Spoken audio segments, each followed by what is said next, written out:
Salut, en ce moment je me trouve assez au nord du Québec, sur la route de la côte nord, près de Havre-Saint-Pierre, même un peu plus loin. Aujourd'hui on va marcher le long de ce territoire.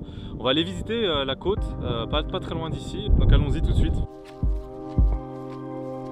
C'est extraordinairement fidèle à ce qu'est la taïga, qui couvre à peu près 30% de tout le pays du Québec.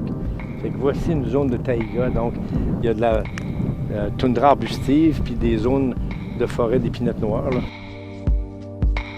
Dans les types de plantes, le lichen, à partir du 50e parallèle, le pays est couvert de lichen. Tu commences à prendre ta pousine sur la main? Bah, j'imagine plusieurs...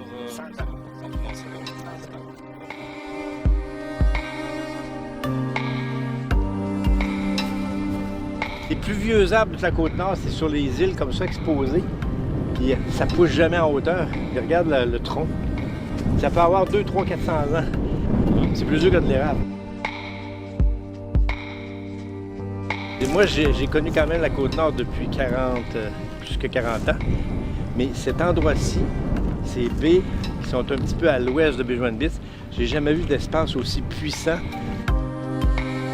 La presqu'île d'un demi-kilomètre qui se rend en mer, c'est comme si on était en haute mer sur un bateau. Il y a quelque chose d'extraordinaire dans les coloris.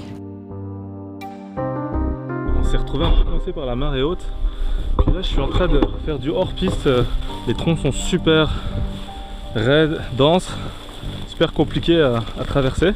Le problème, c'est qu'il y a quand même une structure rocheuse en dessous qui est assez élevée, qui est assez haute. Et avec tout le matériel que je transporte, il faut évidemment pas tomber dedans. En fait, c'est un village où il y a 100 personnes. Okay. Il y a 100 personnes depuis 100 ans. Là, ça s'appelle Baie-Joinville. Okay. B-E-E-T-Z. Puis ça a été fondé par un éleveur de renards qui vient de Belgique. Puis c'est lui qui a créé le premier renard argenté. Donc c'était à Belge. Okay.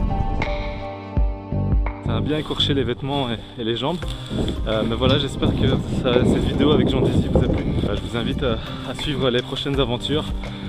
Peut-être dans la basse côte nord, peut-être ailleurs. Donc merci, à bientôt.